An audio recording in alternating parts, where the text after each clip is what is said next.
Bueno, padre, básicamente no era William, era Damián. Ese era el seudónimo con el que me llamaban a mí desde más o menos los 12, 13 años en adelante. Seudónimo que me puso un hacker de Puerto Rico. Pero me gustó tanto que lo adopté. Damián significaba en griego famoso, entonces y le puse a eso el Dark, entonces era un Damian Dark. Ese era mi seudónimo.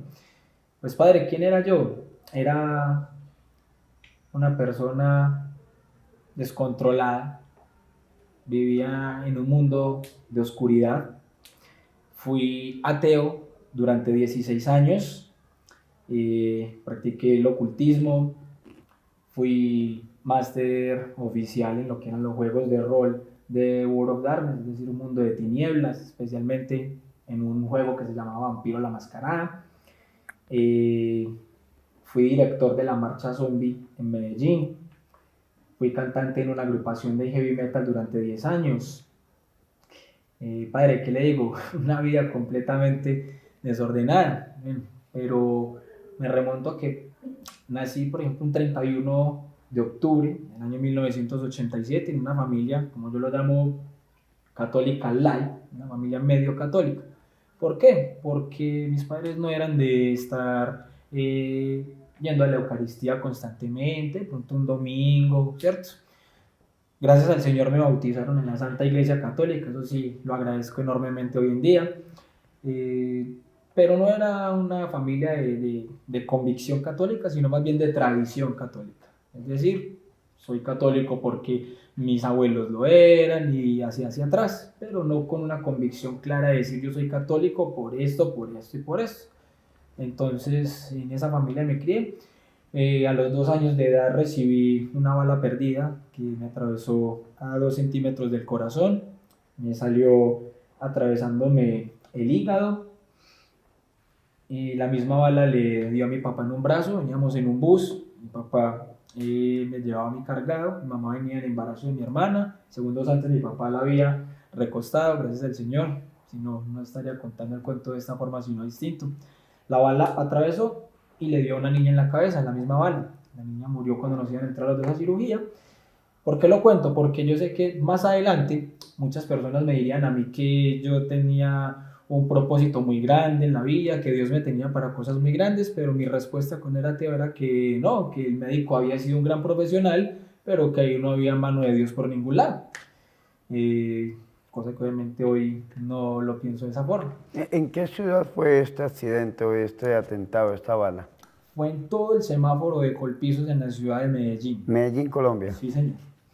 El conductor del bus en el que veníamos discutió con una gente de una camioneta y como el bus venía tan rápido, entonces veníamos en la silla inmediatamente detrás del conductor. Ahí fue que ocurrió este suceso.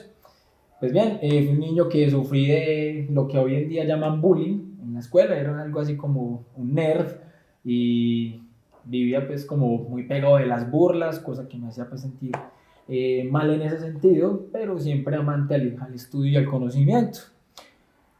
Más adelante cuando fuimos a entrar al bachillerato, eh, me dije a mí mismo que jamás iba a volver a sufrir de ese bullying. Cambié de colegio, entonces dije, hasta aquí nomás, colegio nuevo, vida nueva, me voy a hacer el malo del colegio. Entonces empecé a hacerme con los que se hacen en la silla de atrás, empecé entonces a molestar, empecé a decir groserías, a imitar todo lo peor que pudiera en el colegio para que no me hicieran bullying a mí, sino ser yo el que lo hiciera. Pero nunca dejé ese amor por el conocimiento, ese amor por el estudio. Entonces me terminé volviendo un nerd cansón o un nerd fastidioso, como llaman así, ¿cierto? Pero bueno, el hecho es que inicié escuchando rock, luego conocí a un compañero pues, de colegio que me mostró el género musical que iba a cambiar mi vida, que fue el heavy metal. Entonces empecé a escuchar géneros cada vez mucho más pesados, empecé a conocer gente de ese mundo, especialmente a una persona que fue mi instructor de capoeira. Me metí a entrenar capoeira para que no me volvieran a dar palizas como en la escuela. Entonces me volví en el colegio el que peleaba día por medio, me tenía que estar agarrando a puños y a las patadas. Eh, Me sirvió la capoeira, siempre gané, no me enorgullezco, pero lo cuento obviamente.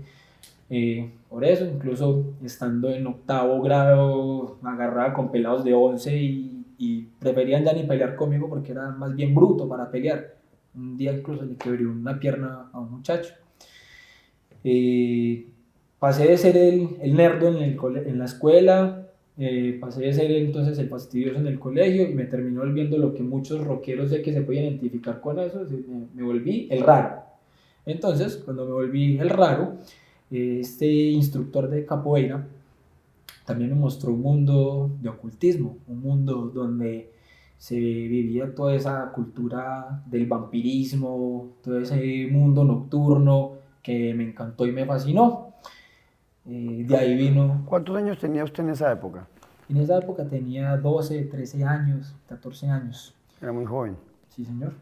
Pero precisamente como en mi casa era una familia de muy pocos principios católicos fuertes, no de convicción, entonces me dejé cautivar por muchos argumentos cientificistas, por muchos argumentos filosóficos que desmentían cualquier tipo de religión.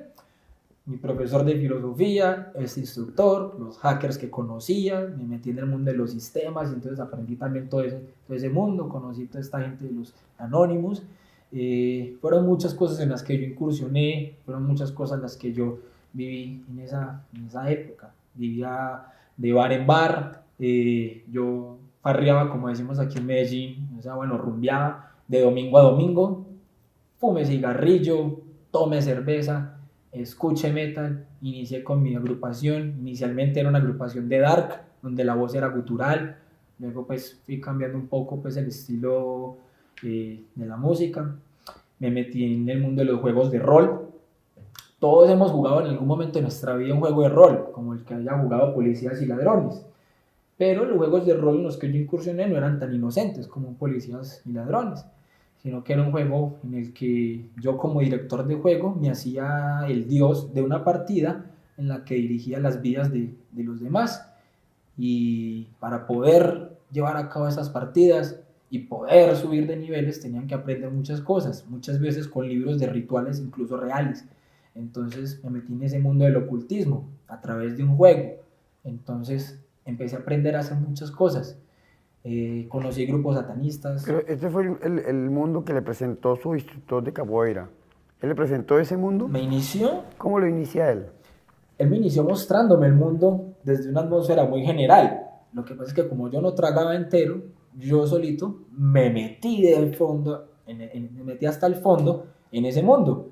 Entonces empecé a conocer muchísimas cosas de todo ese mundo. Tanto así que los juegos de rol los conocí yo. Y luego se los mostré yo a él, que es diferente. Él me mostró todo ese mundo de ocultismo, me dijo varios nombres de libros de magia negra y de muchas cosas, solamente como por mencionarlos, pero yo los buscaba y los leía y aprendía. Conocí gente que ya los había leído, que ya los había aprendido, que ya los había utilizado.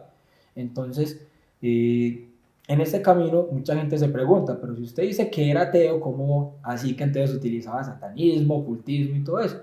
Entonces es cuando fundo una comunidad en Medellín que se llamaba el CAM, Comunidad Ateísta de Medellín, y me dediqué a enseñarle a la gente cómo ser realmente ateo y qué es el ateísmo, para quitar a todos los ateos que normalmente le hacen pensar a la gente que el ateo es el que no cree en nada. Entonces ahí es donde yo explicaba, ateo es una palabra griega, viene a sin, teos, Dios, sin Dios. Yo le decía, con todo su respeto, padre, yo le decía, por ejemplo, a un sacerdote, señor cura, ¿usted cree en Ra? No. ¿Cree en Alá? No.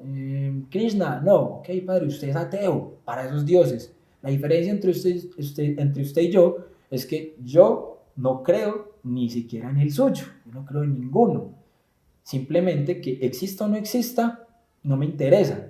Yo estoy en una balsa en medio de un río y si la balsa se comienza a hundir, yo como me salvo, remando, rezando. Eran el tipo de cosas que de pronto yo decía, tenía muchos argumentos, los diseñé completos, me leí la Biblia 2, 3 veces para poder argumentar con creyentes teniendo la Biblia en la mano. Un texto fuera de contexto nos lleva a un pretexto. Y yo le decía a un creyente, ¿usted cree que la Biblia es real? Sí, lo que dice la Biblia es verdad. Muy bien. Salmos 14:1, Dios no existe. Ya, estás obligado a pensar que Dios no existe. Y como normalmente el católico y el creyente es perezoso para leer la Biblia, se creyó solamente lo que yo le dije porque le dije que está en la Biblia. Pero es muy diferente decir que allí dices, le dice el necio a su corazón, no hay Dios. Es muy diferente. Y es el único salmo que se repite con el 53, ¿no? Es el mismo. Muy bien. Exactamente. Entonces, en ese orden de ideas, durante 16 años estuve incursionando en preguntar, discutir y alegar con preguntas, objeciones, con todo tipo de creyentes, denominaciones, católicos, protestantes, con todo el mundo discutía y alegaba sobre la existencia de Dios o sobre la veracidad de su iglesia, ¿cierto? Pero lo hacía con argumentos.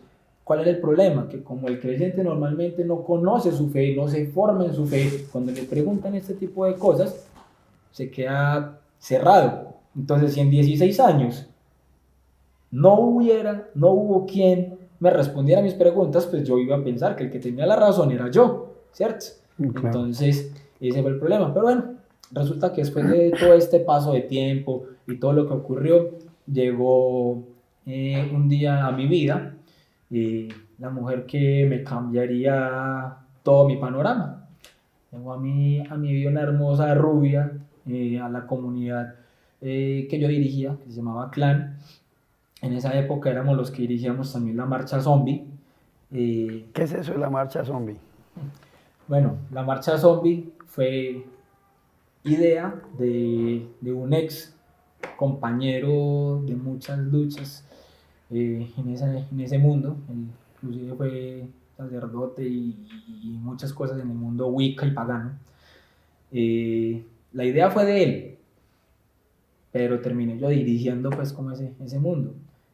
La cuestión es que era una marcha en la que se salía a disfrazarse de zombie para dejar de ser zombie. Entonces reuníamos más de 300 y hasta 500 personas disfrazándose de zombie, andando familias enteras por todas las calles del centro de la ciudad y haciendo mucho mal porque siempre se terminaba con un concierto donde obviamente iban a haber muchas agrupaciones donde se iba a estar blasfemando, diciendo muchas cosas y se terminaba en las fiestas más desastrosas, pues, ¿cierto? ¿Y en esas agrupaciones usted también cantaba? Sí, señor, yo fui el cantante de una agrupación de heavy metal durante 10 años, agrupación en la cual muchas de las letras ni siquiera los mismos músicos conocían el contenido que yo estaba tratando de expresar por detrás. Les gustaba porque sonaba bonito y porque la letra tenía un conducto que llevaba a un desenlace chévere, pero muchas de las letras tenían un contenido oscuro en su haber. Usted mismo las componía, las canciones. Las letras de las canciones. Pero tenía músicos obviamente que le daban pues a la parte melódica, eran muy buenos para eso. Entonces, contando toda esta experiencia, hubo un momento en el que se estaba haciendo una actividad allí en Clan, en una casa muy grande, incluso yo vivía allá mismo, y allá la vi a ella, esta mujer hermosa, que hoy en día es mi compañera, mi mujer, con quien en el momento en el que yo la observé es cuando uno sabe, es ella y no hay más. Y sabía que ella iba a ser, desde ese mismo momento en adelante, iba a ser ella y ya, nada más. Y así fue, empezamos una relación muy bonita, pero resulta que ella era una persona que estuvo muy metida en el mundo de las comunidades católicas. Estuvo en la renovación carismática, también estuve en los contemplativos. Ella perteneció al Minuto de Dios, perteneció al Lumen Day, estuve en retiros con Lazos de Amor Mariano, ella estuvo en muchos grupos, pero resulta que mi suegra era una persona en ese momento que quizás transmitía la fe muy fuerte y esto no le gustó a Laura, que es mi mujer, y como no le gustó, ella pensó simplemente que si ese era el modelo de cristiano, ella no quería seguir ese modelo y prefirió irse hacia el otro lado. Al irse hacia el otro lado, me conoció a mí.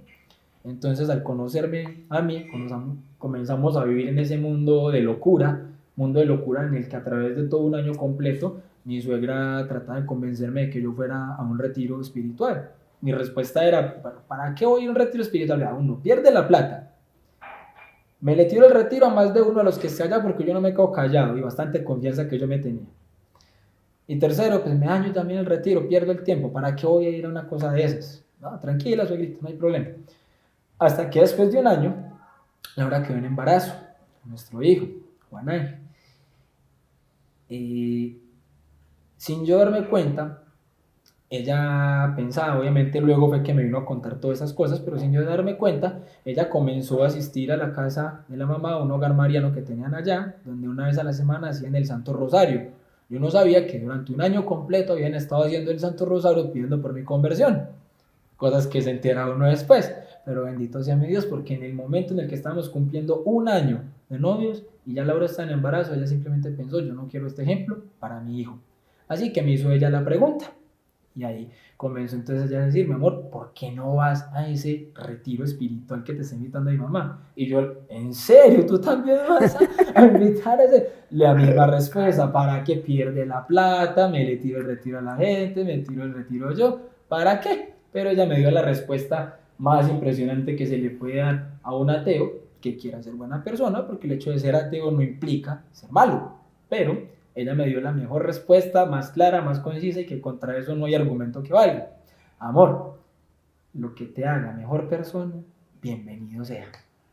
En ese momento, cuando Laura me dice lo que te haga mejor persona, bienvenido sea, en mi cabeza hubo una revolución impresionante porque dije, bueno, la entidad u organización a nivel mundial que más promueve los valores, una ética, una moral, obviamente es la Iglesia Católica. Así sus miembros den mal ejemplo, o como les decía yo, su club de fans. Bueno, entonces ella me dijo a mí, amor, ni siquiera tienes que dejar de ser ateo, con que simplemente vayas, veas qué es lo que las personas a las que tú atacas dicen, te vas a rellenar nuevamente como de masa y nuevos argumentos, pero también vas a poder obtener cosas muy positivas para tu hogar, para tu familia. Me pareció un argumento muy, muy serio, muy coherente y muy conciso. Y yo, bueno, amor, dale, ¿qué tengo que hacer? Me dijo, gracias a Dios porque hiciste eso. Resulta que ya la boleta está comprada, amor, sales mañana. Y yo, ¿cómo? Sí, sales mañana, ya está la boleta comprada. Bueno, al día siguiente lo voy a contextualizar de esta manera para él. Ella vivía en un barrio que se llama Rosales y los buses para el retiro salían de Laureles. Eso es más o menos en un carro a 15 minutos, 20 minutos máximo yéndole uno mal. Primero había que bajar desde Rosales hasta el centro comercial San Diego, donde trabaja mi suegra, y allá estaba la boleta, entonces había que recogerla. Entonces listo, media hora hasta el centro comercial San Diego y del centro comercial San Diego hasta Laureles, más o menos, digamos, otra media hora y póngale mucho con los tacos, 45 minutos. Bueno, una hora y cuarto en ese viaje. Padre, le cuento que jamás en mi vida había visto yo tantos tacos, accidentes, retenes y de todo en la ciudad. Arrancamos a las 2 de la tarde. Había que llegar más o menos tipo 4 de la tarde para arrancar al retiro. Llegamos a las 8 de la noche. El enemigo. No quería que me fuera, pero Dios sí quería que fuera. Entonces allá llegamos y nos esperó un bus. Me esperó un bus en el que se iban a ir varios misioneros. Y yo ya sí la empecé a ver como la cosa muy rara. Y yo, venga, esto ya está muy extraño.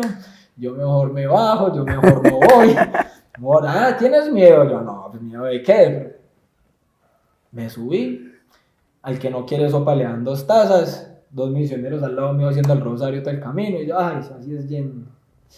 Pero bueno, llegué al retiro. Antes de subirme al bus, comí bien, porque llegué allá y no quise comer nada. Aunque se veía delicioso, fui el único de las 150 personas que no quiso comer nada, porque yo sí decía, alguna cosa le deben de echar a la comida y por eso es que termina la gente con el cerebro lavado. Pues a mí no, me arrepiento en el alma, qué comida tan deliciosa. Eso sí, pero entonces llegué a este lugar del retiro, iniciaron varios misioneros presentándose, entonces decían, abran el corazón,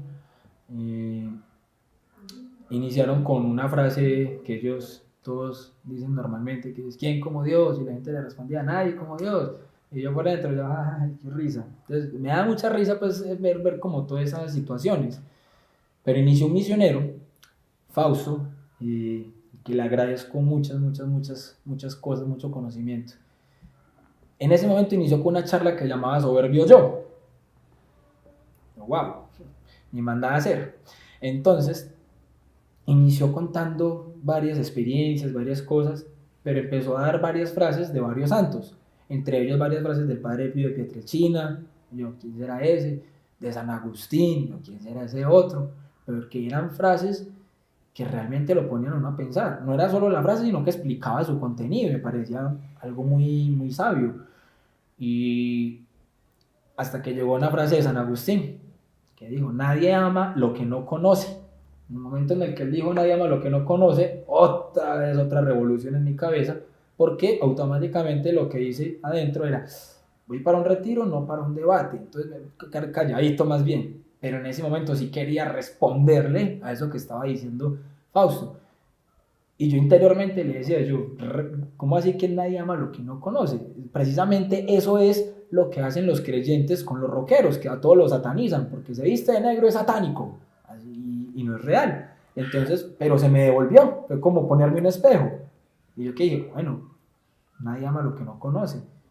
Yo no conozco a Jesús o a Dios como lo conocen los creyentes, por eso no lo amo, por eso lo ataco. Si yo lo conociera así, quizás sería uno de ellos. En ese momento empezó un ir y venir en mi cabeza, hasta que Fausto siguió con otra frase, y dijo, reten a Dios. Y yo interiormente, los llevo tanto tiempo retándolos, yo era el que le decía, y yo, bueno, ¿existe o no existe? Si existe, máteme pues a ver si está en Dios. No, bueno, soy más que Dios, no fue capaz conmigo, qué pecado, pobre Diosito. Decía yo ese tipo de barrabasadas. Pero, antes de yo terminar de decir todas esas cosas internamente, Fausto complementó la frase y dijo, reten a Dios, pero rétenlo con humildad. Es que a Dios se le reta con humildad. Y puso un ejemplo. Imagínense a Mike Tyson, boxeador famoso, que llegue un flaco, desgarbado, escuálio, a decirles que yo soy mejor que usted, venga, démonos en la cara. ¿Qué le va a decir Mike Tyson? Pues cuando mucho le pondrá la mano en el hombro y le dice, qué pecado. ¿Cierto? Entonces, ¿qué pretende usted como simple ser humano decirle a Dios, haga lo que yo quiero? No, es que uno no es nadie para retar, para tentar a Dios. Pero si usted lo reta con humildad, eso vence a Dios porque Dios es infinitamente misericordioso, infinitamente amoroso. Y eso fue un reto intelectual para mí, porque yo era ateo, pero a mí no me gustaba tragar entero, como lo decía yo inicialmente. Entonces yo dije, me están haciendo un reto de algo que yo no he hecho, he retado a Dios de mil y un maneras, pero así no lo he retado. Y decía San Agustín, para el que quiere creer tengo 1000 argumentos, para el que no quiere creer no tengo ninguno. Y me estaban dando uno, rete a Dios con humildad. Si yo no lo hacía, era un hipócrita con mi misma forma de pensar. Entonces, listo, pues ya di un paso, ya estoy aquí, ya qué más voy a hacer. Entonces, rete a Dios con humildad.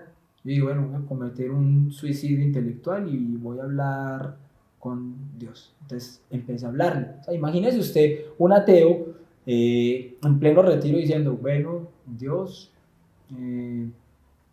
sé que no es lo más humilde que puede hacerse, pero es hasta donde llego, lo estoy haciendo realmente de corazón. Si realmente usted es todo lo que dice que usted es, y yo he sido el que estaba equivocado, muéstremelo, por favor. En ese momento mis pies empezaron a temblar de una forma impresionante, o sea, casi le abrí un hueco al piso así, y yo no, casi que me sostenía el pie para que no lo hiciera, pero no, el pie se movía solo. Empecé a sudar impresionantemente las manos, pero no tenía frío, tenía calor, pero estaba sudando frío, sentía el frío del sudor, pero no tenía frío, tenía calor, y yo sentía eso, pero temblaba, como si tuviera hipotermia, pero en ningún momento había frío. En ese momento yo sí decía, ¿qué es esto tan extraño? Entonces traté de empezar a hacerle como un análisis psicológico, científico, biológico, de todos los análisis posibles, porque primero, listo, la comida, no, yo no comí, fui el único que no comí. Hambre, no, porque comí antes de subir aquí. Psicosis, no, porque soy consciente de lo que está pasando y de lo que acabé de decir. O sea, traté de darle las explicaciones todas posibles, había así por haber, y no llegaba a ninguna. Y en ese momento de eso que estaba yo pensando, empecé a ver cómo del piso salía una niebla blanca, un humo. Yo, uy, ahora sí me volví loco. esa niebla cubrió todo ese auditorio, pero al parecer nadie se daba cuenta de eso. Y yo, en serio, o sea, ¿qué está pasando? Y en ese momento la vi a ella, a la Santísima Virgen María, en la advocación que más adelante iba yo a comprender que era la medalla milagrosa. La vi frente a mí y ella me decía, hijo, te estábamos esperando. Yo me morí, pero no fue así, hijo, te estábamos esperando. Qué bonito.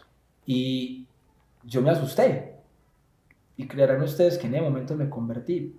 Pero no, lo único que hacía era frotarme los ojos y creer que era que estaba pasando algo, pero sentía un amor tan profundo en mi corazón que yo sabía que eso que estaba pasando era real.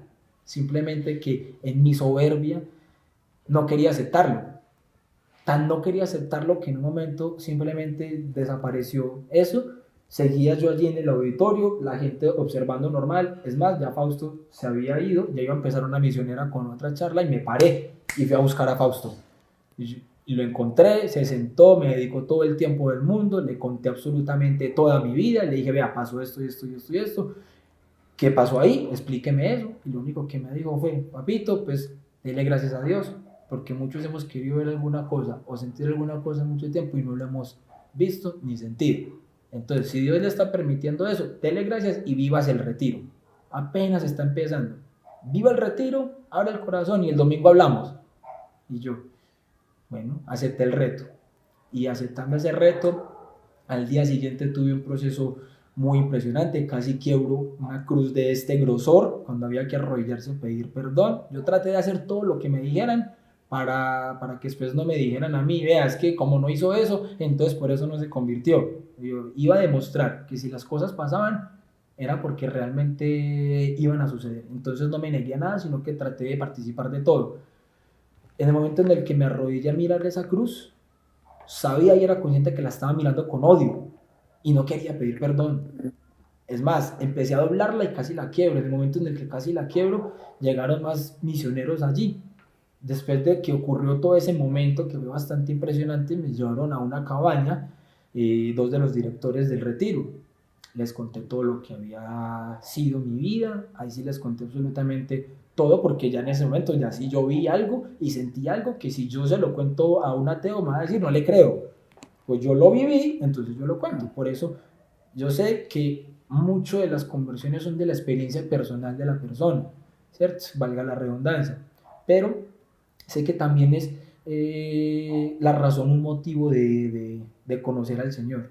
Pero así como Santo Tomás le tocó ver al Señor, meter los dedos para creer, el Señor sabe que vemos muchos como yo que necesitamos de eso y Él sabe cuándo lo permite y en qué momento, como a mismo San Agustín, como a muchos que nos ha pasado de esa manera, como a mismo San Pablo que lo tuvo que tumbar del caballo. Entonces, en ese momento yo entendí que ya no era normal, entendí un mundo espiritual que había estado aparte para mí, porque yo veía las cosas muy olímpicas, yo las veía simplemente como algo efímero, más de cultura, pero no tan tangible como lo que yo estaba viviendo en ese momento. Entonces continué viviendo el retiro, luego después de esa noche tuve un momento de oración por primera vez en mi vida, en el que me acosté, no dormí para nada, y entendí en esa noche que ya no podía estar en la mitad, ya tenía que elegir un bando porque me he dado cuenta que existían esos dos bandos. Y empecé a preguntarle al Señor muchas de las dudas, preguntas y objeciones que yo tuve en algún momento. Y me fue respondiendo audiblemente en mi cerebro, una por una, por una, por una. Y esa noche no hice sino llorar, pedirle perdón. Me mostró que todas las objeciones que yo tenía no tenían fundamento, me dio la razón en muchas cosas. Obviamente cuando salí del retiro no salí con todas las respuestas, pero salí a responderlas. Y ahí es donde básicamente Dios compuso una frase a través mío, y la utilizo en mi libro, que es: un ateo no deja de ser ateo simplemente porque en vez de buscar respuestas se dedica a buscar objeciones. Eso hice yo durante 16 años, buscar objeciones. Si yo hubiera buscado las respuestas, las hubiera encontrado. San Agustín vivió en el año 382 y él ya había dado respuesta a muchas de las objeciones que yo tenía. O sea, no es que yo salí a inventármelas, ya estaban hechas. Santo Tomás de Aquino, las 4 vías de Santo Tomás, si yo en algún momento las hubiera leído, hubiera sido serio con mi vida intelectual, me hubiera dado cuenta de muchas cosas que yo criticaba y que yo peleaba, tenían respuesta. Pero también ese error del creyente, no formarse en su fe. Por eso a la frase inicial de Primera de Pedro 3:15, hay que estar preparados para dar respuesta de nuestra fe a quien nos la pregunte. Entonces, al yo salir de ese retiro, yo salí con una convicción, y es, si en este momento yo me dediqué mi vida a atacar y a ofender al Señor, voy a dedicar en este momento mi vida a no ser ese creyente que no está formado en su fe, y voy a darle respuesta a todos esos que están pidiendo a gritos.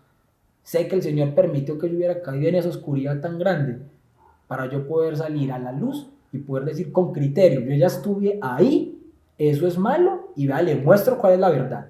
No porque yo la tenga, sino porque el Señor la puede mostrar a través mío. Entonces, ese fue mi proceso. Obviamente el último día, cuando me confesé, salí casi levitando de ese confesionario, cuando recibí al Señor en esa primera Eucaristía después de tantos años, sentí que mi cuerpo se quemaba por dentro, pero era un fuego que realmente hasta hoy todavía lo siento en mi corazón, y cada vez intento que se vaya encendiendo cada vez más. 2 o 3 preguntas. La primera, ¿cómo se fue vestido usted al retiro? Bueno, padre, me fui con un buzo de una agrupación de death metal. Me lo imaginé. Ese grupo tiene una carátula en la que está nuestro Señor Jesucristo mordiéndose los dedos, arrancándose un dedo y haciendo el signo de los cuernos y con la corona de espinas. El nombre de ese grupo, que no lo voy a decir para evitar que muchos de pronto de los que están observando se pongan a buscar lo que no deben. Sí, claro. El nombre de ese grupo significa los que mataron a Cristo. Pero me fui con ese uso solamente para hacer bulla visual. Así. La segunda pregunta, cuando estaba frente al crucifijo, ¿qué experiencia vivió? ¿Qué sentía usted? ¿Fuera de odio, resentimiento, rencor? ¿Qué vio, qué experimentó? Me asusté porque era una conciencia inconsciente. Es decir, yo era consciente de que estaba a punto de romper esa cruz con el odio con el que lo estaba mirando, pero no quería hacerlo. Es más, yo por dentro decía, pero ¿por qué estoy haciendo esto? No quiero hacer esto, pero o sea, era yo ser consciente de lo que estaba viviendo, pero no tener control sobre mí.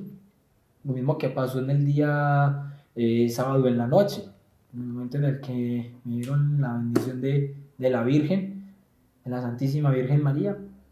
En ese momento pasaron miles de cosas donde el demonio se trató de manifestar a través mío, y solamente en el momento en el que empezaron a clamar la asistencia de San Miguel Arcángel y el Padre Pío de Pietrelcina, en ese momento ve que todo empezó como a dar un vuelco total, y a yo poder entender muchas cosas, porque incluso los aparatos que tenían conectados de las habitaciones los desconectaron, a toda la gente que estaba, ya habían pasado, me dejaron de último a mí, y todo lo que yo decía con voces vociferato.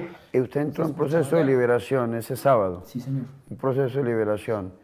¿Lo tenían cuántas personas? Me agarraron entre 6 personas y a todos ellos los levanté. No podían. Incluso cuando llegué a Medellín, llegué con un cabestrillo acá colocado en la mano, porque eso fue una cosa muy... Entonces, en ese momento, usted dice que usted hablaba y se escuchaba en los parlantes. Se escuchaba en los parlantes y la consola estaba desconectada. Entonces, en todas las habitaciones se escuchaba todo lo que yo estaba diciendo en esas voces. Entonces, a todo el mundo lo arrodillaron allá en las camas y a hacer el Santo Rosario, y todo el mundo a pegarse a la Santísima Virgen María, porque eso fue un momento bastante fuerte. Pero como siempre, Dios sale ganando. Amén. Bueno, William, y después de que usted sale de ese retiro, ¿cómo es ese proceso de conversión? Bueno, cuento una anécdota. 8 días después de yo haber salido del retiro, Darle cara a su novia, a su suegra, pero todos a sus amigos, al clan en el que usted se movía. Claro. En la llegada, en el recibimiento, se me acerca el director de la comunidad en la que fui el retiro, con lazos de amor mariano. Se me acerca el director Rodrigo y me dice: William, bienvenido. Y me dice que si quiero contar algo de la experiencia que tuve.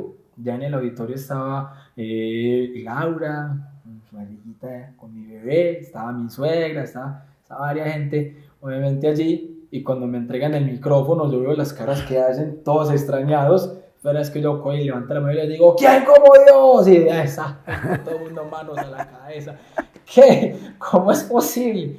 Y conté un poco lo que me sucedió y inmediatamente llegué a mi casa, eliminé Facebook, renuncié a muchas cosas porque si uno no renuncia, vuelve y cae. La balanza pesa más a todos esos años que yo tenía en ese mundo.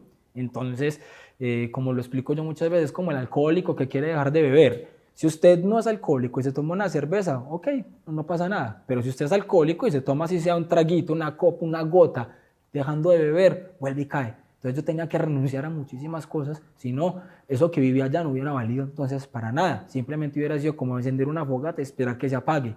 Entonces a eso hay que echarle leña para que siga prendida. Y renuncié a todo eso, renuncié al cabello, no porque fuera malo, sino que fue un ofrecimiento que yo le hice al Señor. O sea, para el rockero muchas veces el símbolo de su trayectoria en ese mundo del metal y del rock, casi siempre es el cabello. Entonces, como símbolo de esa vida pasada, lo que hice fue adiós. No porque fuera malo, sino por un ofrecimiento que le hice yo al Señor y se lo regalé y se lo entregué, obviamente, a Él. Dejé de escuchar mucha música, obviamente, que no está pues, de acuerdo con todo lo que es nuestro Señor. Salí a responder todas las preguntas y todas las inquietudes que en algún momento muchas personas han tenido. Salí a conocer mi iglesia y me enamoré de la apologética. Me enamoré de la defensa de la fe. Y como anécdota, como le iba a contar, padre, 8 días después de haber salido del retiro, me escribió un amigo con el que yo me crié como ateos. Incluso yo podría decir que en esos momentos él tenía más conocimiento que yo de todos esos argumentos, solo que él no era tan militante como yo. Yo sí era de salir a alegar y discutir. Él era más pasivo, pero tenía mucho conocimiento.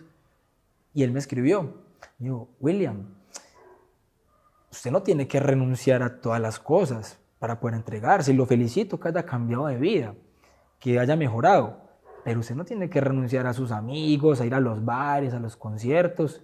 Oiga lo que me dijo a través del demonio, porque mire la astucia.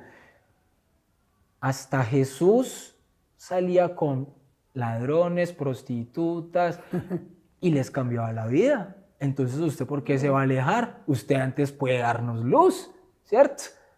Obviamente, yo con ese encendimiento que tenía, donde yo le diga, ve, sí, ay, no, todos para retiro, no, ¿cuál bar de metal? Va a ser un bar católico. ¿Cómo no?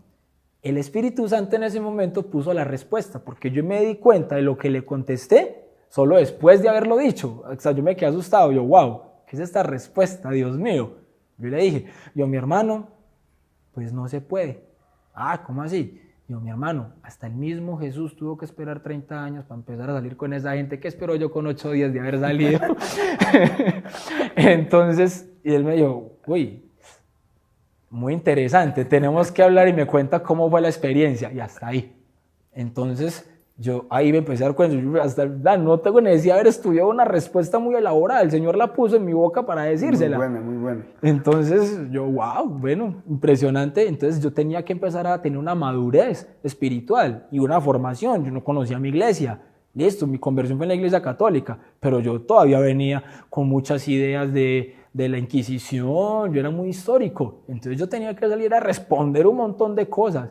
Y yo, bueno, Señor, a los San Agustín, o me da respuestas o nos caemos en la batica de cuadros, porque es muy complicado yo salir a un mundo que va a estar preguntándome dudas y si yo no las conozco voy a terminar en lo mismo, ¿cierto? Pero yo sabía que el Señor me iba a dar respuesta, porque yo fumé desde mis 11 años hasta los 28. Dejé de fumar el domingo en el que terminé mi día de retiro. Y no porque yo haya dicho, voy a dejar de fumar. No, yo no quería. A mí me estaban diciendo, venga, porque si ya renunció a tanta cosa, ¿por qué no renuncia al cigarrillo? Y yo ¿qué le dije? Y yo, no, es que si a mí me dan ganas, yo fumo. Si me dan ganas, yo soy muy lógico. Y si a mí me dan ganas de fumar, pues yo fumo. Si no me dan ganas, no fumo.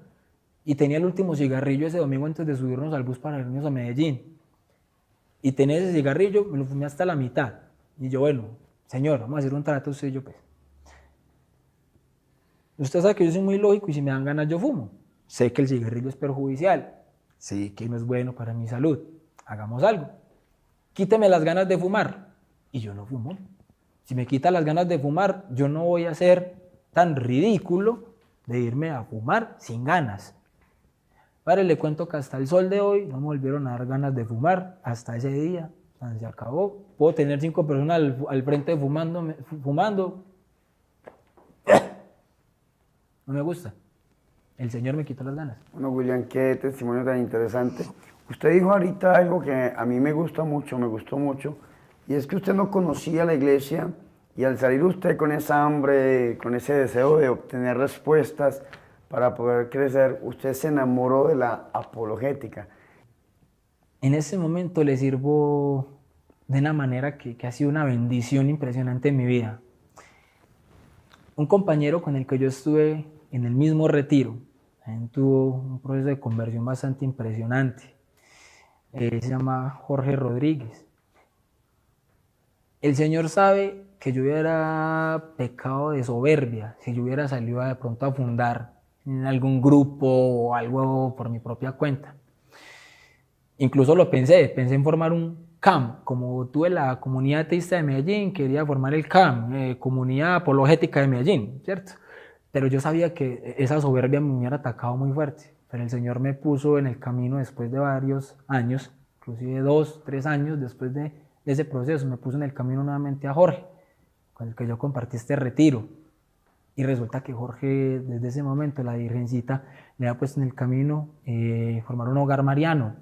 Y empezaron a caminar, haciendo un rosario cada 8 días, un rosario meditado, súper hermoso, haciendo charlas en su casa. Y yo me fui formando durante todo ese tiempo en la apologética. Y aprendí muchísimas cosas, inclusive formulé todo un pensum completo para dar clases de apologética, donde hice más de 30 temas, donde abordo desde toda la parte eclesiástica, toda la parte de los dogmas de la Santísima Virgen María, toda la parte del conocimiento de la Trinidad, o sea, toda esa formulación, y obviamente también para una defensa contra las personas que no creen. Y conozco nuevamente esta comunidad que se llama Soldados de Cristo. Me acogen allí de una manera hermosa, conozco su familia, conozco las personas que comenzaron entonces a asistir a esta hermosa comunidad, y allí formamos una escuela de apologética. Entonces en este momento, Padre, estamos allí brindando esa formación que tanta falta nos hace dentro de la iglesia, para ser católicos de convicción y no de tradición. Entonces en este momento yo le sirvo al Señor, Padre, a través de la apologética, de la formación de los hermanos, porque cuando uno forma al hermano, uno se está formando uno mismo, uno cada vez va aprendiendo mucho más cuando está ayudando a formar al hermano. Eso es uno de las obras de caridad espirituales, ¿cierto? Enseñar al que no sabe. Y yo soy un enamorado de hacer eso. El que me pregunta mismo, Primera de Pedro 3:15, sé que lo debo hacer, y con todo el amor del mundo trato de darle esas respuestas que sé que el Señor me fue poniendo a mí en el camino.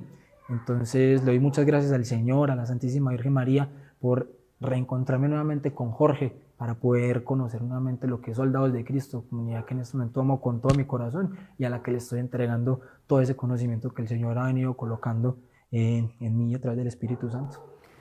¿En qué momento usted cae en la cuenta que la visión que usted tuvo fue de la Virgen María bajo la advocación de la medalla milagrosa? ¿En qué momento usted dice, esta fue? Conociendo nuestra doctrina, yo quería saber por qué habían tantas vírgenes en la iglesia. Entonces, ¿qué virgen de esto, del otro, del otro, del otro? Yo, ¿cuántas son? No, pues, entonces, ¿cuántas tuvieron pues a Jesús?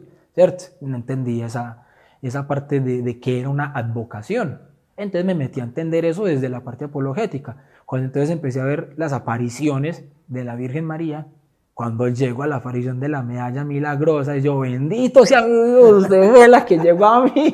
Y yo, wow. Y entonces sé que en ese momento la Virgen lo que me colocaba a mí en el corazón era eso, la consagración a la Santísima Virgen María.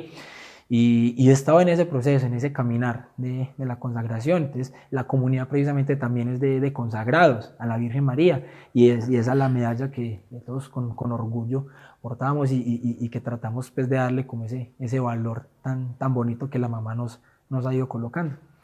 Qué bonito. ¿Cuántos años pasaron o han pasado desde el retiro hasta el día de hoy, unos 4 años. 4 años. ¿Qué pasó con aquella mujer que lo llevó usted al retiro, que se encuentra usted después del retiro con ella? ¿Ella hace parte aún de su vida? Sí, señor. En ese momento ella es... ¿Ella estaba embarazada? Sí. En este momento tenemos un hermoso hijo, se llama Juan Ángel. Por muchas circunstancias de pronto no hemos podido llegar al punto del matrimonio, pero precisamente el anuncio en este año nos vamos a casar, vamos ¿Y ya a por qué vivir el santo por qué le matrimonio. hago la pregunta? No es para exponerlo de ninguna manera. No, tranquilo, No, yo padre. sé usted cómo vive. ¿Ustedes hicieron un voto con ella? Sí, ¿Qué señor. voto hicieron? ¿Qué compromiso hicieron? Nosotros obviamente para poder darle un hogar, una familia al niño, nos fuimos a vivir juntos, pero sabemos que uno no puede comulgar si está viviendo en unión libre. Entonces nosotros nos dijimos que hasta el matrimonio e hicimos entonces una promesa de castidad para entregarle eso al Señor, para realmente volver a vivir ese noviazgo en Dios que no vivimos en algún momento. Entonces, entregarle esa experiencia al Señor, a la mamá, que nos fuera guiando, que nos tomara de la mano y bueno, mamá, le entregamos todo, que sea como usted quiera para que nos lleve a su hijo. Y en este momento, pues, le damos muchas gracias al Señor por toda esta experiencia. Y como le digo, padre, este año nos casamos. Qué bendición tan grande.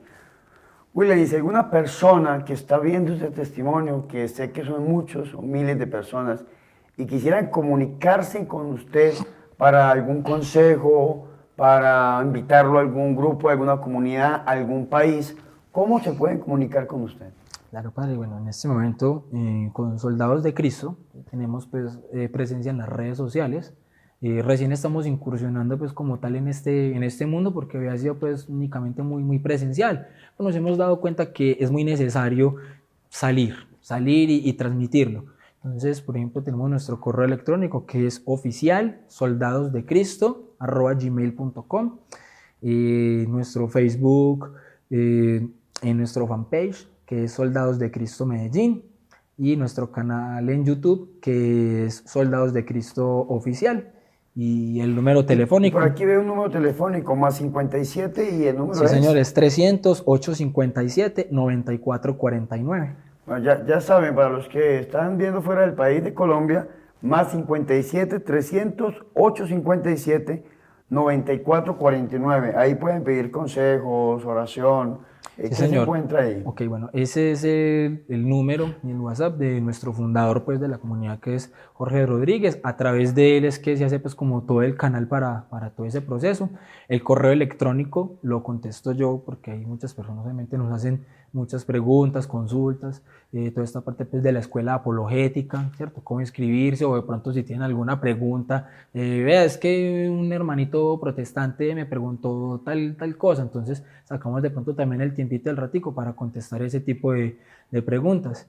Y en el YouTube apenas lo estamos iniciando, pero vamos a ir subiendo ahí las charlitas que vamos a ir dando en el grupo, algunas de las clases de apologética las vamos a ir subiendo también allí. Bueno, ya saben, hermanos, de esa manera se pueden comunicar con el hermano William. Hermano, antes de terminar con este programa tan especial, un consejo de usted, de su parte, de su vivencia, para tantas personas que lo están viendo en este momento.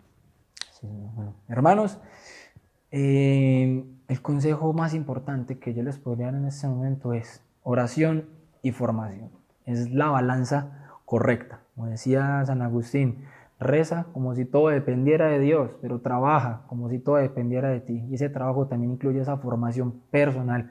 Conoce tu iglesia, conoce tu doctrina, conoce en dónde estás. Que no te cojan desprevenido con preguntas, con las cuales muchas personas han terminado confundidas y se van a brincar en un garaje, con el respeto que todos se merecen, pero estamos en la única y santa iglesia fundada por nuestro Señor Jesucristo, la única iglesia que tiene a la Santísima Virgen María, la que oraba con los apóstoles en aquel momento de Hechos. Entonces, fórmate, conoce tu fe, pero no lo dejes aparte. También es de la mano de la oración, como decía el padre Luis Sassano, un apologista o un católico o un cristiano que no ora es simplemente un conferencista que habla bien de Dios. William, Mi hermano, muchas gracias por su consejo, muchas gracias por aceptar mi invitación a este programa Vidas que dan fruto. Padre, muchísimas gracias a usted, muchísimas gracias a la Santa Iglesia Católica por tener sacerdotes como usted, Padre. Y no, antes un honor haber estado aquí, Padre. Muchas gracias.